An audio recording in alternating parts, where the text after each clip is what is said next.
رسول الله صلى الله عليه وآله وسلم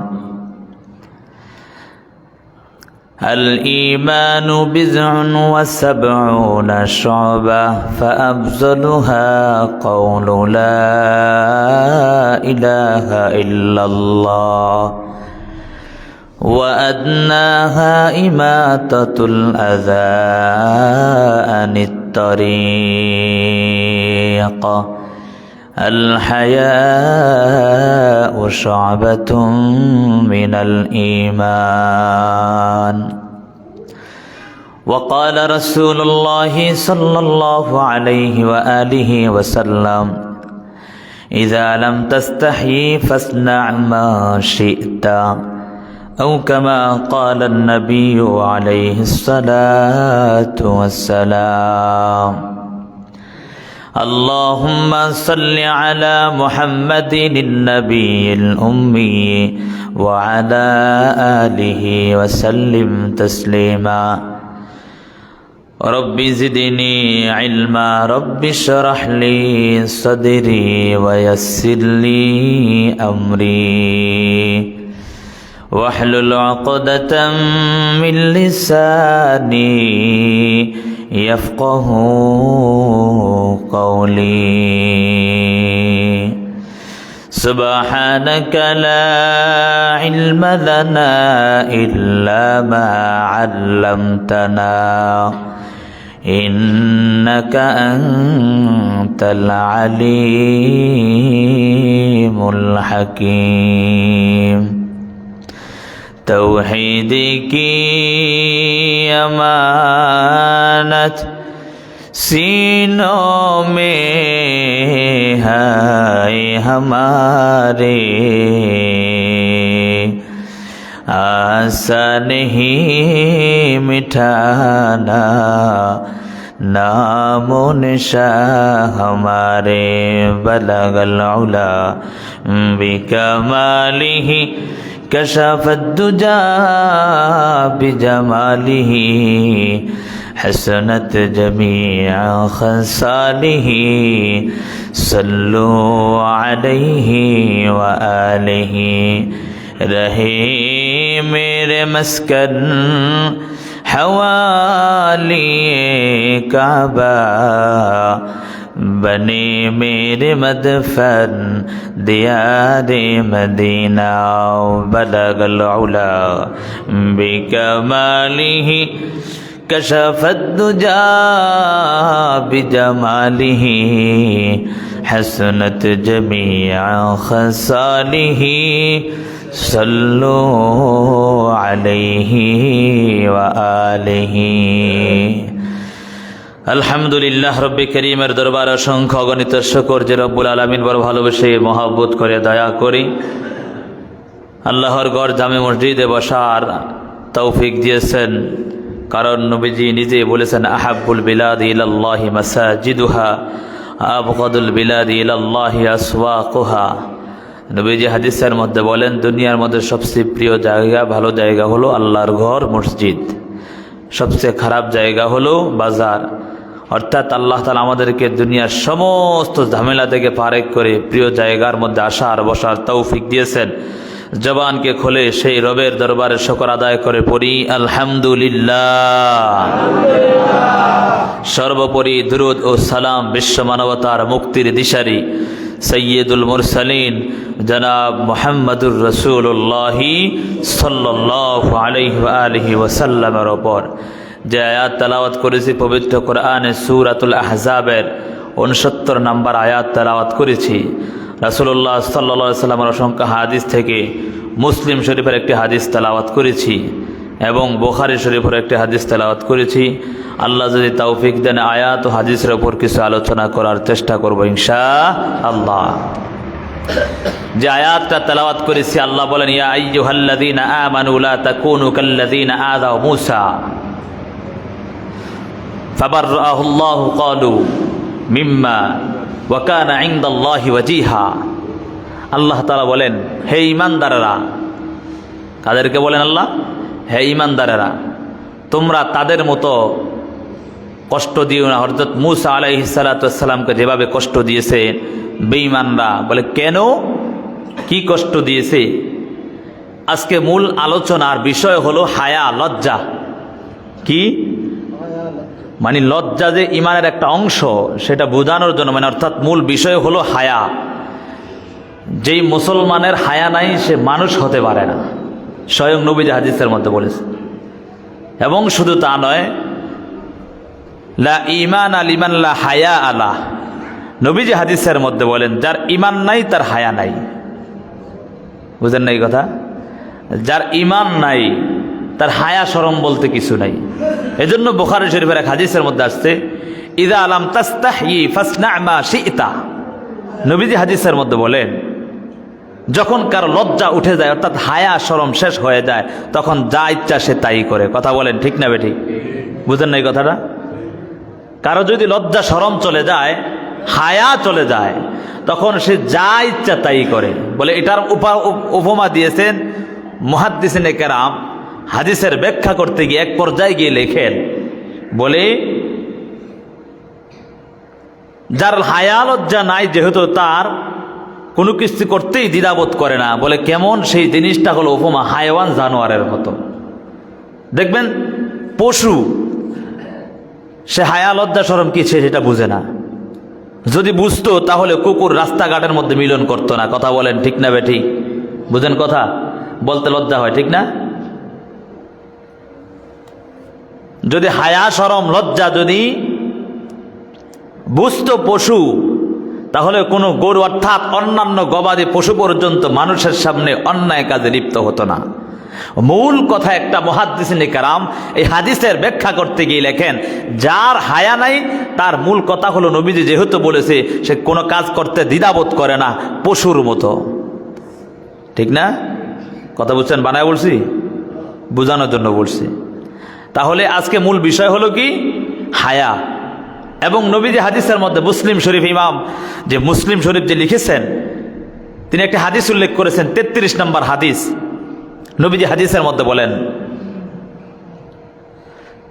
যে আল ঈমানু বিদউন ওয়া সাবউনা শু'বা, কেউ কেউ ওয়া সিত্তুনা শু'বা বলেছেন। বলে ঈমানের 60 থেকে 70টির চেয়েও ঊর্ধ্বে শাখা রয়েছে। তার মধ্যে ফাআফযালুহা কাউলু লা ইলাহা ইল্লাল্লাহ, উত্তম হলো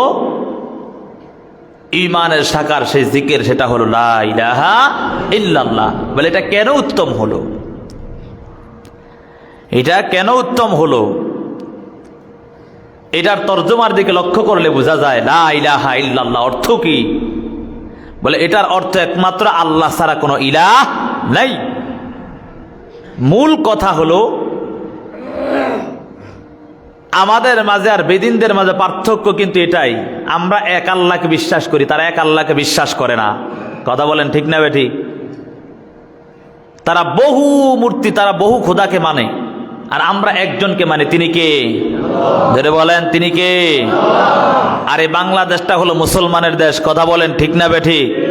এই দেশটা হলো মুসলমান, 92% মুসলমানের দেশ। এই দেশের মধ্যে যদি কালেমার কথা বলতে গিয়ে কোনো বাধা আসে, আমি তো মনে করি তাদেরকে আগে হেদায়েত তো দূরের কথা, আগে তাদের চক্ষু উল্টায় ফেলা দরকার। কথা বলেন ঠিক না বেঠিক? এই বাংলার জমিনে এমন কিছু সন্ত্রাসী সংগঠন, ইসকন নামে সন্ত্রাসী সংগঠন, যেই সংগঠন 92% মুসলমানের দেশের মধ্যে আজকে মুসলমানের ওপর নির্যাতন করে, তাহলে বোঝা যাচ্ছে মুসলমান সংখ্যালঘুর মধ্যে নির্যাতন এমন অবস্থা হয়ে গেছে। কথা বলেন ঠিক না বেঠিক? আজকে মুসলমান জাতি এখনো ঘুমের মধ্যে আছে। আমি তো প্রায় সময় প্রোগ্রামের মধ্যে বলে আছি, গতকালকেও কিশোরগঞ্জ এক প্রোগ্রামে বলছিলাম, যে কথাটা বলছিলাম, 2 গরু এক জমিনের মধ্যে ধান খায়। কয় গরু? বুঝেন কথা? 2 গরু এক জমিনের মধ্যে কি খায়? ধান খায়। একটা একটু আগে খায় আর একটা একটু পরে খায়। বলেন তো মালিক পক্ষ দেখার পরে কি সেই গরুটা কি আস্ত রাখবে না পিটাবে? আমার কথা বুঝেন আপনারা? 2টা পশু তার জমিকে নষ্ট করে ফেলেছে একজন মানুষের। এখন যে মালিক, জমির মালিক, সে কি পশুগুলোকে আদর করবে না তাড়ায় দিবে? পিঠায় তাড়ায় দিবে, ঠিক না? কেন? তার এত কষ্ট করার ফসল সে নষ্ট করে ফেলেছে। তো এমন অবস্থার মধ্যে দুইটা পশুর একটা পশুকে মালিক পক্ষ যখন আঘাত করা আরম্ভ করে দিল, তখন যেই পশুটাকে এখনো আঘাত করে না সে এমনি দৌড়ানো আরম্ভ করছে। তাকে প্রশ্ন করলো যে তুমি কেন দৌড়াও, পিটাই তো আমাকে, তুমি কেন দৌড়াও? বলে আরে এটা তো আমি জানি তোমাকে এখন পিটায়, কিছুক্ষণ পরে তো আমার উপরও আসতে পারে। কথা বলেন ঠিক না বেঠিক? মুসলমান জাতি আজকে ঘুমের মধ্যে আচ্ছন্ন হয়ে আছে, এখনো চিন্তা করে না। চিন্তা করছে সাইফুল ইসলাম আলিফ নামে একজন অ্যাডভোকেটকে এমন ভাবে নির্যাতন করে হত্যা করে ফেলা হয়েছে মুসলমানের দেশের মধ্যে। আজকে মুসলমান এখনো ঘুমন্ত। কথা বলেন ঠিক না বেঠিক? আজকে সাবধান হয়ে যাও। আমি আর তুমি এই চিন্তা করতেছো এখনো, আমার উপর তো নির্যাতন এখন আসে না। সাবধান। দুই গরু এক জমির মধ্যে ধান খাওয়ার চিন্তা করে এক গরুকে পিটানোর কারণে যেমন আরেক গরু এমনি দৌড়ানো আরম্ভ করে দিয়েছে, কারণ হল তার মধ্যে একটা ভয় ঢুকেছে আমার উপরও নির্যাতন আসতে পারে। মুসলমান তুমি আজকে কেমন করে একাকিত্ব ভাবে ঘুমিয়ে চলছো, নিজের মতো নিজে চলছো, মনে করেছো তোমার ভাইকে শহীদ করে তোমার উপর আক্রমণ আসবে না। না, কখনো সাবধানতা অবলম্বন করতে হবে, তোমার উপর আযাব আসতে পারে। মুসলমানের দেশের মধ্যে আজকে এমন একটা সংগঠন, আজকে যদি এমন হইতো যে কোনো মুসলমান এই কাজটা করতো তো দেখতেন অবস্থা, মুসলমানের দেশের মধ্যে মুসলমান থাকা দুষ্কর হয়ে যেত। বুঝেন নাই কথা? আজকে মুসলমানের দেশে যদি এমন হইতো যে একজন মুসলমান কোনো কারণবশত কাউকে আঘাত করছে, তারপরে পুরা দেশের মধ্যে সরাই যেত যে মুসলমানরা সংখ্যালঘুর উপর নির্যাতন করে। বুঝেন নাই কথা? এমনিই তো যখন সরকার পতন হয়ে গেছে তখন আমেরিকার থেকে এমনি আসছে যে বাংলাদেশে নাকি মুসলমানরা নাকি অর্থাৎ অন্যান্য সংখ্যালঘুদের উপর নির্যাতন করে। পান নাই? এমন সংবাদ পান নাই? কত বড় বেহায়া, কত বড় নির্লজ্জ! অথচ চিন্তা করলে এমন দেখা যায় মুসলমানরা যদি হাত দিয়ে টিপ দেওয়া ধরে এগুলো সব মারা যাবে। কথা বলেন ঠিক না বেঠিক? অথচ মুসলমান এমন জাতি যারা আপনাদের মন্দিরকে পাহারা দেয় আপনারা যাতে করে সুন্দর মতো আপনাদের ইবাদত করতে পারেন। কথা বলেন ঠিক না বেঠিক? মুসলমান এমন জাতি কখনো দাঙ্গা হাঙ্গামা বিশ্বাসী নয়। মুসলমান এমন জাতি যে মুসলমান কখনো কারো সাথে মারামারি সেটা চায় না, তারা চায় শান্তি। কথা বলেন ঠিক না বেঠিক? সেই শান্তির দেশের মধ্যে আজকে অশান্তি অরাজকতা সৃষ্টি করে যারা, তাদেরকে বাংলার জমিনে থাকার সুযোগ আছে? কথা বলেন, সুযোগ আছে? তাহলে আমরা এখান থেকে দেবত্বহীন কণ্ঠে সকলকে বলতে চাই, বাংলার জমিন থেকে সন্ত্রাসী সংগঠন ইসকন সংগঠনকে নিষিদ্ধ ঘোষণা করতে হবে। কথা বলেন ঠিক না বেঠিক? প্রিয় হাজিরিন, যেটা বলতেছিলাম, ইমানের 70 থেকে কেউ কেউ বলেছেন 60টির ঊর্ধ্বে শাখা রয়েছে। তার মধ্যে এক নাম্বার হলো ফাআফযালুহা কাউলু লা ইলাহা ইল্লাল্লাহ, যে উত্তম শাখা হলো একমাত্র জিকির করা লা ইলাহা ইল্লাল্লাহ। লা ইলাহা ইল্লাল্লাহর কত দাম জানো? বলে যেই বান্দি অন্তরে একমাত্র এবং জবান দ্বারা বিশ্বাস করবে, অন্তরে বিশ্বাস করে নিবে লা ইলাহা ইল্লাল্লাহ, আল্লাহ ছাড়া কোনো ইলাহ নাই। এ দুনিয়ার মানুষ শুনে নাও, তার সে দামি আর দুনিয়ার জমিনে কেউ হতে পারে না। জবানে বিশ্বাস করে, অন্তরে স্বীকার করে, এমন একটা ঈমান যে ঈমান গ্রহণ করার কারণে সে মুসলমান হয়ে গেল। এ দুনিয়ার মানুষ যার ঈমান নাই সে ধ্বংস হয়ে গেল, অর্থাৎ দুনিয়াও বরবাদ হয়ে গেল, আখিরাতও বরবাদ হয়ে যাবে। অর্থাৎ মূল কথাই হলো, এক নাম্বার হলো ঈমান। এই ঈমানটা যার সিনার মধ্যে থাকবে সেই দামি হয়ে যাবে। একটা বারও কি চিন্তা করো না, নবীর একজন সাহাবী রাখাল ছিল। উহুদের যুদ্ধের ময়দানে যখন তাবু গাড়ানো হলো, এমন অবস্থার মধ্যে আল্লাহ নবী তাবুর মধ্যে বিশ্রাম নেওয়া আরম্ভ করে দিলেন। কেউ কেউ বলেছেন এটা তাবুকের যুদ্ধের কথা হয়েছে। আল্লাহ নবী তাবুর মধ্যে যখন বিশ্রাম নিতেছেন, ওই বেঈমানদের এলাকাটাকে মুসলমানরা ঘেরা করে ফেলেছে, যাতে করে বেঈমানরা একটাবারও বের হতে না পারে। সবাই চতুর্দিকে ঘিরে ফেললেন। এমত অবস্থার মধ্যে ইহুদিদের একজন রাখাল তাদের বকরি তাদের ওই যে সাওয়ারি গুলাকে চড়ানোর জন্য রাস্তার মধ্যে মাঠের মধ্যে বের হয়ে গেল। কালো একজন রাখাল রাস্তার মধ্যে বের হয়ে গেল, অর্থাৎ মাঠে ময়দানে তার রাখালগুলো তাদের বকরি তাদের পশুগুলোকে খাওয়ানোর জন্য মাঠে ময়দানে বের হয়ে গেল। তাকে ইয়া দেখে চতুর্দিকে মুসলমানরা ঘেরাও করে রাখছে। মুসলমান এমন জাতি কখনো কারোর উপর আগে নির্যাতন করে না, কথা বলেন ঠিক না বেঠিক? আগে যদি মুসলমানের উপর নির্যাতন করে, তারপর মুসলমানরা পাল্টা নিজেকে প্রতিহত করার জন্য, নিজেকে বাঁচানোর জন্য তাদেরকে প্রতিহত করে, ঠিক না? মুসলমান এমন একটা জাতি, শান্তিপ্রিয় জাতি। মুসলমান কারোর সাথে মারামারি দাঙ্গা হাঙ্গামার মধ্যে নাই, কারণ ইসলাম নামটাই তো শান্তির ধর্ম। এ ধর্মের মধ্যে আসলে মানুষ শান্তি হয়ে যায়। কত বেদিন বেঈমান মুসলমান হয়েছে একটাই কারণ, মুসলমানদের আচার ব্যবহার দেখিয়া তারা মুসলমান হয়ে গেছে, কথা বলেন ঠিক না বেট? রাখাল যখন তার বকরি চড়ানোর জন্য মাঠের মধ্যে বের হয়ে গেল, তাকায়া দেখে মুসলমানরা চতুর্দিকে ঘেরাও করে রাখছে। এমন অবস্থার মধ্যে রাখাল তারপর হাঁটতেছে হেঁটে হেঁটে আস্তে আস্তে করে মুসলমানের কাছে গেল, গিয়ে বলে, তোমরা কেন এখানে এমনভাবে ঘেরাও করে রাখছো? বলে, আজকে ওই যে তোমাদের বেদিনদের সাথে যুদ্ধের ঘোষণা হয়েছে, এজন্য যুদ্ধ করা হবে। বলে, এখানে যে তাঁবু দেখা যায়, এই তাঁবুর মধ্যে কারা আছে? বলে, এখানের মধ্যে আমাদের বড় নেতা সাইয়্যিদুল মুরসালিন জনাব মুহাম্মদুর রাসূলুল্লাহ সাল্লাল্লাহু আলাইহি ওয়াসাল্লাম তিনি বিশ্রাম নিচ্ছেন। তোমাদের নেতা? বলে, হ্যাঁ। বলে, তিনার কথা তো সবার মুখে শুনি, তিনি সবচেয়ে বড় মুসলমানদের নেতা, আব্দুল্লাহর বেটা মোহাম্মদ নাকি? বলে, হ্যাঁ। আচ্ছা বলেন তো, তার কাছে কি যাওয়ার কোনো সুযোগ আসেনি?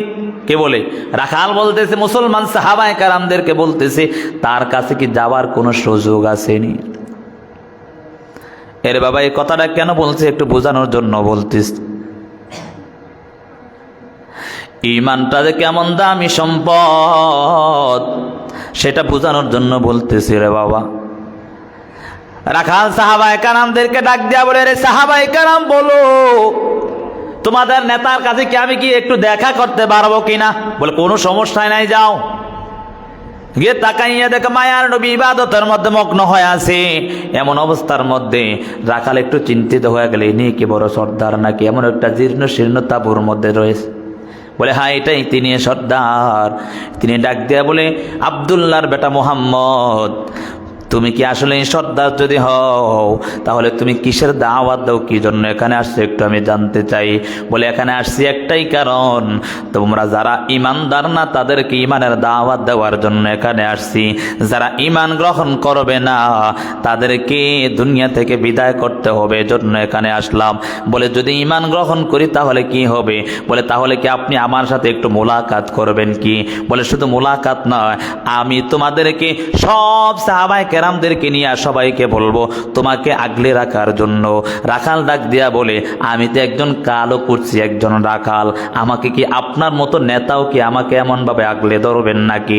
বলে, হ্যাঁ হ্যাঁ, তুমি শুধু যদি রাখালও না হও, একজন জীর্ণ শীর্ণ মানুষ যদি হয়ে থাকো, ঈমান নামক দৌলতটা গ্রহণ করার সাথে সাথে সমস্ত মুসলমান তোমাকে কলিজা দিয়া মোহাব্বত করবে। সুবহানাল্লাহ। বলে, শুধু এতটুকুই? বলে, আপনি আমাকে মোহাব্বত করবেন, বলে তাহলে আমাকে কালিমা পড়ে মুসলমান বানায়া দেন। লা ইলাহা ইল্লাল্লাহু মুহাম্মাদুর রাসূলুল্লাহ সাল্লাল্লাহু আলাইহি ওয়াসাল্লাম। কালিমা পড়ে মুসলমান হয়ে গেল। রাখাল ডাক দিয়া বলে, এখন কি করার প্রয়োজন? নামাজেরও সময় হয় না, রমজানও না যে রোজা রাখবো, কোরবানির সময়ও না যে কোরবানি আদায় করব। ইয়া রাসূলুল্লাহ, এখন কি করব আমি?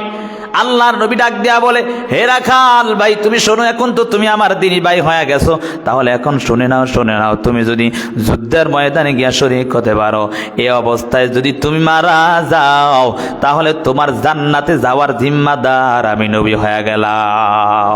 কি বুঝলেন এর দ্বারা? নামাজও পড়ে না, রোজাও রাখে না, কোনো ইবাদতও করে না, মাত্র বেঈমান থেকে ইমানদার হয়ে গেল। এই অবস্থায় দুনিয়া থেকে শহীদ হয়ে গেছে। আল্লাহর নবী বলে, তাকে জিম্মাদার, জান্নাতে যাওয়ার জিম্মাদার নবী নিজে হয়ে যাবে। সুবহানাল্লাহ। কি বুঝলেন? ইমানের কত দাম সেটা বোঝানোর জন্য বললাম। ইমান যে কেমন দামি সম্পদ জানো? একজন রাখাল নামাজ রোজা কিছুই করে না, শুধু ইমান নামক দৌলতটা অন্তরে ঢুকানোর কারণে, জবানে বিশ্বাস করার কারণে আমার আল্লাহ তার এমন দাম দিয়েছে। এজন্যই কি চিন্তা করবেন, কিছু কিছু মানুষ বলবে নামাজ রোজার দরকার নাই, শুধু ইমান থাকলেই হবে। হ্যাঁ, এই চিন্তা করলে হবে না। এটা ইমানের কেমন দাম সেটা বোঝানোর জন্য বলা হয়েছে। নবীজি রাখালকে ডাক দিয়া বলে ইমান আনলে যে কত দাম সেটা বোঝানোর জন্য।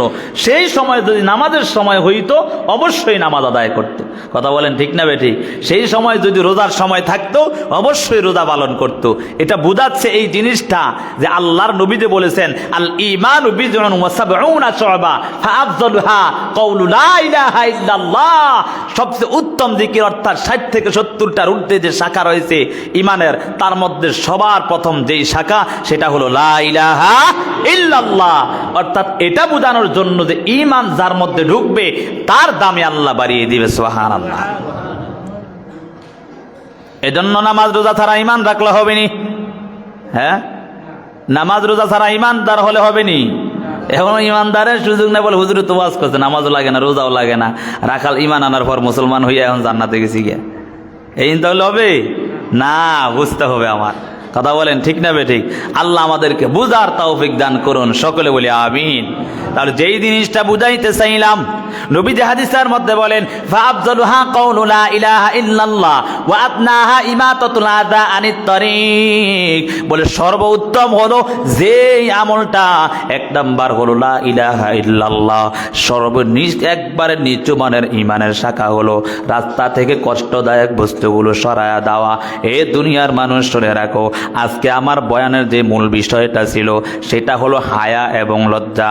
মায়ার নবী হাদিসের মধ্যে বলেন, ইমাম মুসলিম রহমতুল্লাহ আলাইহি তিনি মুসলিম শরীফের 33 নম্বর হাদিসের মধ্যে হাদিসটা উল্লেখ করে দিয়েছেন। বলে শেষ দিকে যে কথাটা বলে দিয়েছেন আদনাহা ইমাতাতুল আযা আনিত তরিক ওয়াল হায়াউ শু'বাতুম মিনাল ঈমান। নবীজি হাদিসের মধ্যে বলেন সর্বোত্তম শাখা হলো লা ইলাহা ইল্লাল্লাহ। একবারে নিচের যেটা আছে সেটা হলো রাস্তা থেকে কষ্টদায়ক বস্তু সরায়া দেওয়া। আমাদের মানুষের শরীরের মধ্যে কয়টা জোড়া জানেননি? 360টা জোড়া। কয়টা? 360টা জোড়া। মানুষের শরীরের মধ্যে 360টা জোড়া। কেউ যদি সারাদিন আলহামদুলিল্লাহ আলহামদুলিল্লাহ জিকির করে তারপরও 360টা জোড়ার শুকর আদায় হবে না। মুহাদ্দিসিনে কেরাম বলেন ওয়াদনাহা ইমাতাতুল আযা আনিত তরিক, এই অংশের গিয়ে ব্যাখ্যা করতে গিয়ে লেখেন বলা হয় যে রাস্তা থেকে কষ্টদায়ক বস্তু সরায়া দেওয়া। মানুষের অঙ্গ প্রত্যঙ্গ 360টা জোড়া আছে, 360টা জোড়ার শুকরিয়া আদায় কেউ এখনো শেষ করতে পারবে না। নবীজি হাদিসের মধ্যে বলেন কোন মানুষ যদি দুনিয়ার জমিনের মধ্যে রাস্তা থেকে কষ্টদায়ক বস্তু সরাইয়া দেয়, তাহলে মায়ার নবী বলেন এবং মুহাদ্দিসিনে কেরাম তার ব্যাখ্যা করতে গিয়ে বলেন ওই বান্দা ওই বান্দির আমল নামায় 360টা জোড়ার শুকর আদায় হয়ে যায়। সুবহানাল্লাহ। রাস্তা থেকে একটা কষ্টদায়ক একটা জিংলা দেখছেন, অর্থাৎ কাটে এমন একটা অবস্থা কাটা দেখছেন, সেটা এখান থেকে সরায়া দিলেন। নবীজি ওয়াদনাহা ইমাতাতুল আযা আনিত তরিক, রাস্তা থেকে কষ্টদায়ক বস্তুকে সরায়া দেওয়া ইমানের একবারে সর্বনিম্ন যেটা সেটা বলা হয়। এই কাজটাও যদি কেউ করে তাহলে তার 360টা জোড়ার শুকর আদায় আল্লাহ করে দিবেন। সুবহানাল্লাহ। দাম আছে না নাই? পরের অংশে দিয়ে কথাটা বলবো হায়া ও শু'বাতুম মিনাল ঈমান। হায়া হলো ইমানের একটা অংশ, লজ্জা হলো ইমানের একটা অংশ। এ দুনিয়ার মানুষ লজ্জা কেমন ইমানের অংশ জানো? কার মধ্যে যদি হায়া না থাকে তার ইমান থাকে না। নবীজি হাদিসের মধ্যে বলেন লা ঈমানা লিমান লা হায়া আলা, যার মধ্যে ইমান নাই তার হায়া নাই। অর্থাৎ হায়া নাই যার, তার ইমান নাই। কে কয়? নবীজি নিজে হাদিসের মধ্যে জানায় অপর এক হাদিসের মধ্যে, বুখারী শরীফের হাদিসের মধ্যে আসছে, ইযা লাম তাস্তাহি ফাসনা মা শিতা। মায়ার নবী হাদিসের মধ্যে বলেন, এই দুনিয়ার মানুষ যাদের ঈমান নাই, যাদের অর্থাৎ হায়া নাই, লজ্জা শরম নাই, তারা যা ইচ্ছা তাই করে, তাদের কোনো বাধা নাই। বলেন তো, লজ্জা শরম যদি না থাকে, হায়া যদি না থাকে, হ্যাঁ ল্যাংটাও যদি চলে, কোনো আফসোস আছে? হ্যাঁ, বুঝেন কথা? মানে লজ্জা নাই, শরম নাই, এমন একটা অবস্থা হয়ে যাবে যে সে কি করতেছে সে নিজেও জানে না। এটাই নবী হাদিসের মধ্যে বলেছেন, যার হায়া নাই সে যা ইচ্ছা তাই করে, সে যা ইচ্ছা তাই করে। এজন্য লজ্জা এমন একটা অংশ। নবী অপর এক হাদিসের মধ্যে বলেন, শুধু ইমানের একটা অংশ এটাই না, ইসলামের মূল চরিত্রই হলো লজ্জা। ইসলামের মূল চরিত্রই কি? লজ্জা, হায়া। ইসলামের মূল চরিত্রই হলো লজ্জা, হায়া। কারণ জানো, এই লজ্জা হায়ার মাধ্যমে মানুষ কতটুকু উপরে উঠতে পারে। যার মধ্যে হায়া থাকবে, লজ্জা শরম থাকবে, সে কখনো গুনার কাজে যাইতে পারে না। মনের মধ্যে ভয়, মানুষ আমাকে দেখে ফেলবে, আমাকে মানুষ খারাপ বলবে, কথা বলেন ঠিক নেই? বুঝেন নাই কথা? মানুষ আমারে দেখবে আমি যদি অন্যায় কাজ করি। আচ্ছা বলেন তো, কেউ কি সরাসরি সবার সামনে এমনভাবে জেনার গুনায় লিপ্ত হয়? হ্যাঁ, যে ধরেন একবার জেনাকার গুনায় লিপ্ত হয়, সে কি সবার সামনে জেনায় লিপ্ত হয় না? একটু চিন্তা মনের মধ্যে ভয়, এর মানুষটা দেখে বলবে একটু শরম আছে না নাই? কথা বলেন, আছে না নাই?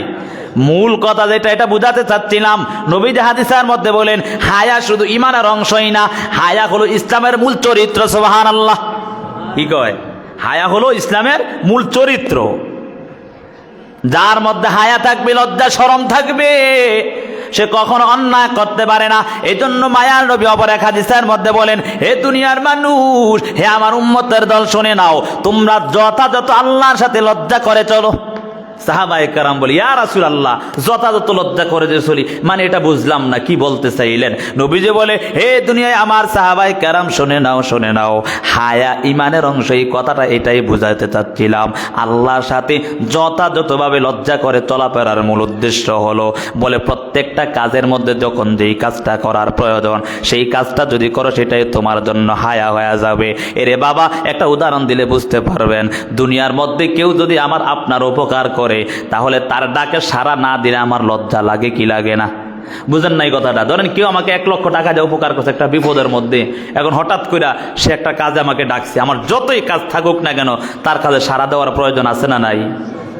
কারণ মনের মধ্যে একটা চিন্তা, যদি এখন না যায়, একটা লজ্জার ব্যাপারও তো, কারণ সে আমার 1 লক্ষ 1.5 লক্ষ অর্থাৎ আমার উপকার করছে, এখন যদি তার ডাকে আমি না যাই, তাহলে জিনিসটা কেমন দেখা যায় না?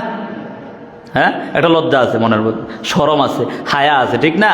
তাহলে মূল কথা হলো, যদি একজন মানুষ উপকার করার কারণে তার ডাকে সাড়া না দিলে লজ্জাবোধ হয়, হে দুনিয়ার মানুষ, একটাবারও কি চিন্তা করেছো যে আল্লাহ আমাকে আর আপনাকে দুনিয়ার জমিনে পাঠালেন, যে আল্লাহ আমাকে আর আপনাকে এত সুন্দর জিসেম দান করলেন, যে আল্লাহ এত সুন্দর হাত পাগুলো দান করলেন, যে আল্লাহ এত সুন্দর চেহারাটা দান করলেন, আল্লাহ ইচ্ছা করলেই পারতেন চেহারা সামন দিকে দিয়া নাসিকাকে পিছনের দিকে দিতে। কথা বলেন, পারতেন কি পারতেন না?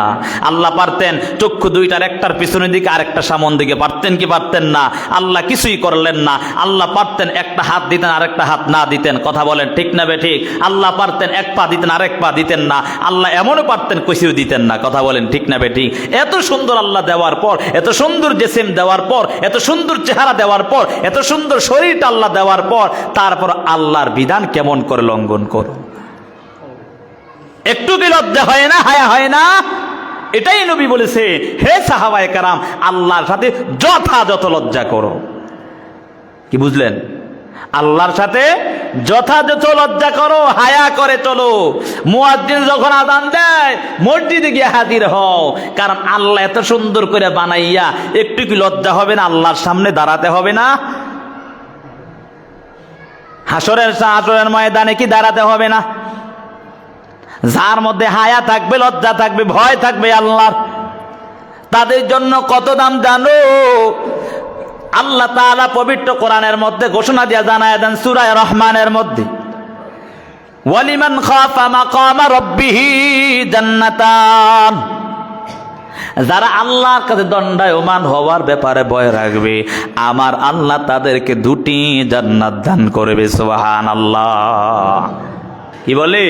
যারা আল্লাহর কাছে দণ্ডায়মান হওয়ার ব্যাপারে ভয় রাখবি, তাদের জন্য আমার আল্লাহ 2টি জান্নাতের সুসংবাদ দিয়েছে।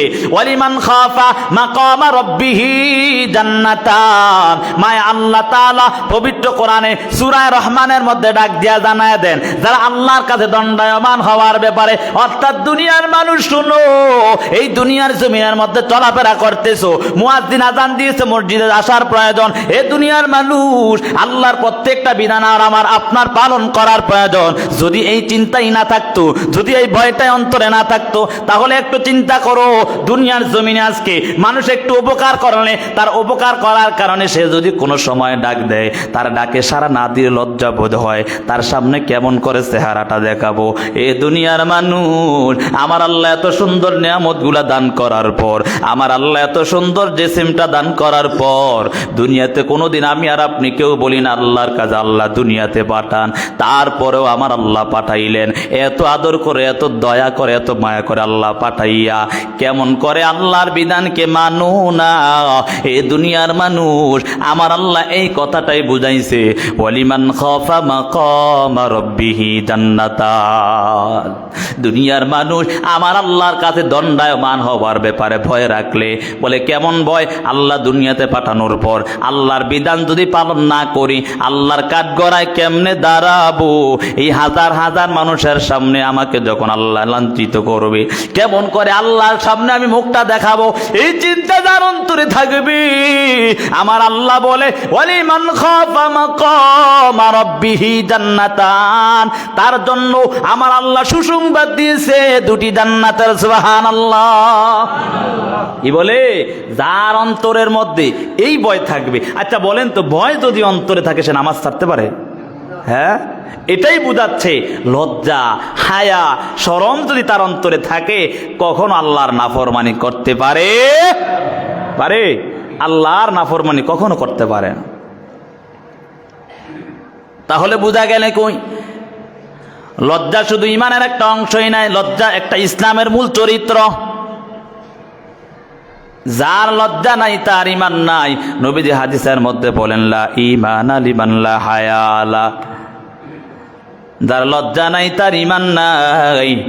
এ দুনিয়ার মানুষ শুনে নাও, এজন্য লজ্জা ইমানের অংশ। আজকে তাকাইয়া দেখো, নারীর দলের মধ্যে লজ্জা নাই, পুরুষের মধ্যে লজ্জা নাই। যদি হায়া শরম থাকতো, তাহলে কখনো নারীরা বেপরদা রাস্তাঘাটে বের হতো না, ঠিক না? কেমন লজ্জার প্রয়োজন জানো? পয়গম্বর মূসা আলাইহিস সালাতু ওয়াস সালাম, পবিত্র কোরআনের মধ্যে সেই ঘটনাটা উল্লেখ হয়েছে। কিপ্তির এক দলকে পয়গম্বর মূসা, ওই 2 দল মিলে, কিপ্তি এবং কিপ্তি 2টা দল আছে, ওই 2 দল ঝগড়ার মধ্যে লিপিবদ্ধ হয়ে গেল, ঝগড়ায় লেগে গেল। ঝগড়া লাগার কারণে ঝগড়া মিটাইতে গিয়া পয়গম্বর মূসা কিপ্তির একজন লোককে এমনভাবে থাপ্পড় দিয়া দুনিয়া থেকে বিদায় করে দিল। দুনিয়া থেকে বিদায় করে দেওয়ার পর, এরে বাবা বোঝানোর জন্য বলতে, লজ্জা যে কেমন একটা দামি সম্পদ, এটা বোঝানোর জন্য বলতে কোরআনের তরজমা শুধু অর্থগুলো বলতেছি। আল্লাহর নবী পয়গম্বর মূসা আলাইহিস সালাতু ওয়াস সালাম ওই কিপ্তির একজন আল্লাহর বান্দাকে থাপ্পড় দিয়া দুনিয়া থেকে বিদায় করে দিস। ওই সময় ছিল ফেরাউনের আমল। পয়গম্বর মূসার সময় কে ছিল? ফেরাউন ছিল। ফেরাউনের এলাকায় খবর চলে গেল, তার দলের কিপ্তির নামক একজন লোককে নাকি দুনিয়া থেকে বিদায় করে দিস। একথা শোনার পর ফেরাউন দল বল নিয়ে এখন সবাই তৈরি হয়ে গেল, পয়গম্বর মূসাকে আর দুনিয়ায় রাখা যাবে না। এজন্য পয়গম্বর মূসা যখন শুনতে পেল, ফেরাউন এমনভাবে একটা দলবদ্ধ পাকায়া ফেলল। পয়গম্বর মূসা আমার আল্লাহর আদেশে ওই বনি ইসরাইলের এলাকা থেকে পয়গম্বর মূসা মাদায়ান নামক এক শহরের মধ্যে চলে গেল। ওই এলাকার মধ্যে গিয়া তাকাইয়া দেখে, আল্লাহর নবী তাকাইয়া দেখে, একটা কূপের মধ্যে অনেক মানুষ, অনেক রাখালগুলো তাদের বকরিগুলোকে এবং তাদের সাওয়ারিগুলোকে পানি পান করানোর জন্য ওই কূপ থেকে পানিগুলো উঠাচ্ছে। পানিগুলো উঠানোর কারণে আর পয়গম্বর মূসা তাকাইয়া দেখে দুইজন কন্যা সন্তান একটু আড়াল হয়ে তাদের বকরিগুলো নিয়ে দাঁড়ায় আছে। পয়গম্বর মূসা ডাক দিয়া বলে, হে বোন সকল, তোমরা কেন এখানে দাঁড়িয়ে আছো? বলে, আমাদের বাবা বৃদ্ধ, আমাদের বাবার নাম হযরত শুআয়ব আলাইহিস সালাতু ওয়াস সালাম। আমার বাবা বৃদ্ধ হওয়ার কারণে এখানে আসতে পারে নাই, এজন্য আমরা দুই বোন মিলে এখানে আসছি আমাদের সাওয়ারিগুলোকে পানি পান করানোর জন্য। বলে, তাহলে কেন এখনো পানি পান করাও না? বলে, তাকাইয়া কি দেখেন না ওই যে কূপের আশেপাশে চতুর্দিকে শুধু রাখাল আর রাখাল দেখা যায়, এই জন্য একটু আমরা জীর্ণ শীর্ণ অবস্থায় সংকোচবোধ মনে করতেছি, এজন্য আমরা সেখানে ভালো করে যেতে পারি না। মনের মধ্যে একটা চিন্তা, তারা যদি সবাই পান করায় চলে যায়, তারপর আমরা পান করাবো। এরে বাবা, এটার থেকে কি বুঝলা? আজকে নারীর দল কেমন করে অন্যায়ভাবে বেহায়াপনার মতো চলতেছে, অথচ ওই সময় পর্দার বিধান আর হয় না। তারপরেও ওই পয়গম্বর হযরত শুআয়ব আলাইহিস সালাতু ওয়াস সালামের দুইজন কন্যা সন্তান ওই পুরুষদেরকে দেখার পর তারপরও কেমন যেন নিজেকে সংকোচ বোধ মনে করে ফেললো। আজকে তাকাইয়া দেখো নারীদের এই অবস্থা কেন? এরে বাবা, বুঝো নাই? এই যে আজকে অনেক নারীরা দর্শন হয়ে আছে না নাই? দর্শন হয় না? এর মূল কারণ কি জানো? মূল কারণ হলো তার মধ্যে হায়া নাই, লজ্জা নাই। আজকেও যদি সে পর্দা করে চলতো, পর্দা মানিয়ে তো অর্থাৎ তার জীবনটাকে সুন্দর করে চালাতে পারতো, কোন বেগানা পুরুষের সামনে যদি না যেত, যদি তার হায়া শরম থাকতো, তাহলে ওই বান্দি কখনো দর্শন হতো না। কথা বলেন ঠিক না বেটি? দর্শন হওয়ার মূল কারণ, তুমি তোমার রূপটা যখন দেখাইয়া বেগানা পুরুষের সামনে হাঁটো, ওই বেগানা পুরুষ তোমাকে দেখিয়া আর সে নিজে ঠিক থাকতে পারে না, এজন্য শয়তানের দোকায় পইরা তোমার সাথে অন্যায় করে। কথা বলেন ঠিক না বেটি? কথা খারাপ শোনা যায়? বোঝানোর জন্য বলছি। কি বুঝলেন? মূল কথা, হায়া না থাকলে তোমার সতীত্ব নষ্ট হয়ে যাবে, লজ্জা না থাকলে ইমান শেষ হয়ে যাবে। অথচ ইমানদারের কত দাম প্রথমেই বললাম। ইমান আনছে, তারপর দুনিয়া থেকে বিদায় নিয়ে চলে গেল, নামাজ পড়ে না, রোজাও রাখে না, কোনো ইবাদতে করলো না, শুধু যুদ্ধের ময়দানে শরীক হয়ে গেল। আল্লাহর বান্দাকে আমার নবী জানাইয়া দেন, হে আমার সাহাবী শুনো, তুমি দুনিয়া থেকে বিদায় নেওয়ার সাথে সাথে তোমার জান্নাতের জিম্মাদারি আমি নবী নিজে হয়ে যাব। এত দাম ইমানদারে, অথচ তাকাইয়া দেখো যার হায়া শরম নাই তার ইমান নাই। কি বুঝলেন? এজন্য সাবধান। মায়ার নবী হাদিসের মধ্যে বলেন, হায়া শরম একটু রাখো রে বাবা। যদি হায়া রাখতে পারো, লজ্জা রাখতে পারো, তাহলে কখনো অন্যায় কাজ করতে পারবা না, তাহলে কখনো বেপরদায় চলা যাবে না, তাহলে কখনো অন্যায় কাজ করিয়া নিজের জীবনটাকে ধ্বংস করা যাবে না। মনের মধ্যে একটা চিন্তা থাকবে, আমার লজ্জা শরম আছে, মানুষ আমাকে দেখলে কি বলবে? কথা বলেন ঠিক না বেটি? এই চিন্তা যখন মানুষের অন্তরে অন্তরে থাকবে, হায়া থাকবে, শরম থাকবে, তাহলে কখনো বান্দা বান্দি অন্যায় করতে পারে না, তাহলে কখনো বান্দা বান্দি আল্লাহর বিধানকে লঙ্ঘন করতে পারে না। এজন্য বাবা, হায়া নামক দৌলতটা অন্তরে ঢুকায় নাও। চলতে ফিরতে প্রত্যেকটা হালতে হায়া অন্তরে ঢুকায় নাও, লজ্জা শরম অন্তরে ঢুকায় দাও। তাহলে এই জন্য মায়ার নবী বলেন, আল হায়া ও শুবাতুম মিনাল ঈমান। হায়া হলো একটা ঈমানের অংশ। এই দুনিয়ার মানুষ যদি ইমানকে ঠিক রাখতে চাও, তাহলে হায়া নামক দৌলত শরীরের মধ্যে ঢুকাতে হবে। ঠিক না? হায়া নামক দৌলত শরীরের মধ্যে ঢুকাতে হবে। যে আয়াতটা আমি বলেছিলাম সূরা আহজাবের 69 নম্বর আয়াত তেলাওয়াত করেছি, ইয়া আইয়ুহাল্লাযীনা আমানু লা তাকুনু কাল্লাযীনা আযাউ মূসা। আল্লাহ তাআলা বলে, হে ঈমানদারেরা, তোমরা তাদের মতোই যে বেঈমানরা পয়গম্বর মূসাকে কষ্ট দিয়েছে। বলে, কেমন কষ্ট? পয়গম্বর মূসা যখন চলাফেরা করতেন, কোনো মানুষ বনি ইসরায়েলের পয়গম্বর মূসার শরীর পর্যন্ত দেখে নাই। ওই অবস্থার মধ্যে, কারণ আপনারা সকলেই জানেন, ওই বনি ইসরায়েলের সময় ওই যে ঈসা আলাইহিস সালাম যাওয়ার পর বাইতুল্লাহ তাওয়াফ করতো বেদিনরা উলঙ্গ হয়ে। কথা বলেন ঠিক না বেঠিক? হ্যাঁ, উলঙ্গ হয়ে তাওয়াফ করতো। তাদের মধ্যে এরকম কোনো ইচ্ছা ছিল না, অনুভূতি ছিল না। তো ওই অবস্থার মধ্যে পয়গম্বর মূসা আলাইহিস সালামের জমানায় এমন অবস্থা ছিল যে সবাই উলঙ্গ হয়ে গোসল করতো, সবার সামনে কোনো দ্বিধাবোধ করতো না। তো পয়গম্বর মূসা তো একজন নবী। কথা বলেন ঠিক না বেঠিক? তিনি কেমন করা যায়? তিনি কি করতেন? সব সময় ঢেকে চলতেন, গোসল করতে গেলেও নিজেকে ঢেকে রাখতেন। তো বেঈমানরা কি করলো, পয়গম্বর মূসার বিরুদ্ধে এখন তহমত দেওয়া করে আরম্ভ করছে। বুঝছি মূসার শরীরে মনে হয় শ্বেতরোগ হয়েছে। কি হয়, মূসার শরীরে মনে হয় শ্বেতরোগ, বুঝেন ওই যে অনেকে দেখবেন শরীরে সাদা সাদা হয়ে যায়, হয় না? পয়গম্বর মূসার শরীরে মনে হয় শ্বেতরোগ হয়েছে, এজন্য কাপড় খোলে না। আরেকজন ওইটা কয় তাহলে মনে হয় হার্নিয়া রোগ হয়েছে, যেটা আমরাকে বলি, বুঝেন নাই? মানে অন্যায় এমন ভাষা বলতেছে, এমন অবস্থা হয়ে গেল। তো এমন অবস্থা হওয়ার কারণে একদিনকে পয়গম্বর মূসা কি করলেন, এক জায়গার মধ্যে গিয়ে গোসল করার জন্য তিনার কাপড় খুলে একটা পাথরের মধ্যে রাখলেন। পাথরের মধ্যে রাখার কারণে গোসল শেষ, যখন গোসল করে ওইটা কাপড় নিবেন, এই সময় হঠাৎ করে আল্লাহর আদেশে পাথর দৌড়ায় চলে গেছে কাপড় নিয়ে। কোরআনের তর্জমাগুলো বলতেছে, বানায়া বলি না।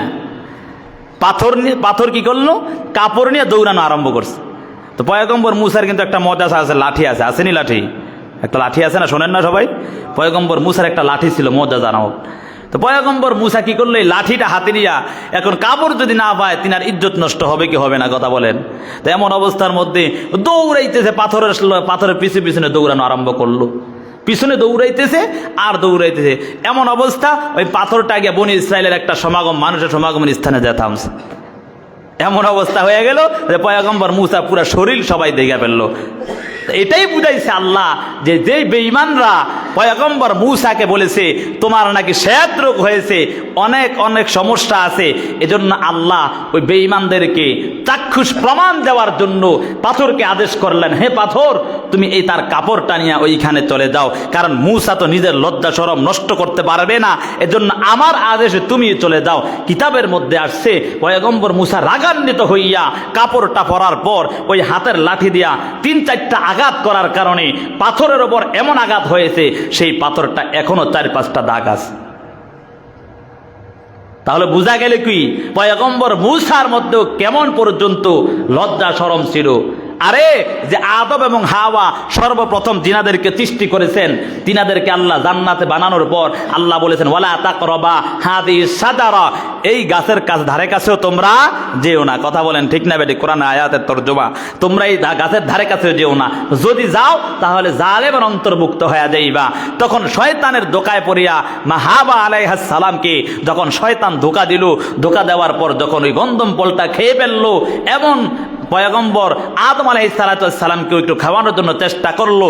দুজন খাওয়ার সাথে সাথে তাদের শরীর থেকে পোশাকগুলো, জান্নাতে পোশাকগুলো খুলে পড়ে গেছে। ওই অবস্থার মধ্যে আর কোনো মানুষ ছিল না, মাত্র কয়জন মানুষ? 2 জন। আদম এবং হাওয়ার আগে কোনো মানুষ বানাইছে আল্লাহ? কথা বলেন, কোন মানুষ বানাইছে? কাউকে বানায় না, শুধু 2 জনে আছে। এখন জান্নাতের মধ্যে এই 2 জন যখন আল্লাহর ওয়াদা লঙ্ঘন করে যখন এই গাছের ফলগুলো খেয়ে ফেললেন, সাথে সাথে জান্নাতে পোশাকগুলো খুলে পড়ে গেছে। ওই অবস্থার মধ্যে পুরো উলঙ্গ হয়ে গেছে। সাথে সাথে দুজন মিলিয়া তাড়াতাড়ি করে জান্নাতের গাছ থেকে পাতা এনে নিজের লজ্জাস্থানকে আগে ঢেকেছে। মূল তর্জমা হলো যেটা বুঝাতে চাচ্ছি মুফাসসিরিনে কেরাম এই আয়াতের তর্জমা করতে এক সময় ব্যাখ্যা করতে গিয়ে লেখেন, হে দুনিয়ার মানুষ শোনো, যদি হযরত আদম এবং হাওয়া আর কোন দুনিয়ার মধ্যে মানুষ নাই, তারা শুধু একা একা থাকার কারণেও তাদের মধ্যে লজ্জাবোধ হয়, তাহলে আমি আর তুমি কেমন লজ্জাবোধ নিয়ে চলতেছি? আজকে মানুষের সামনে উলঙ্গ হয়ে বেহায়াপনা হয়ে চলতেছি, এমন পোশাক পরিধান করে যেই পোশাক পরার পরে উলঙ্গ দেখা যায়। কথা বলেন ঠিক না বেটি? মেয়েরা এমন পোশাক পরিধান করে যেই পোশাক পরিধান করার পরে উলঙ্গ দেখা যায়।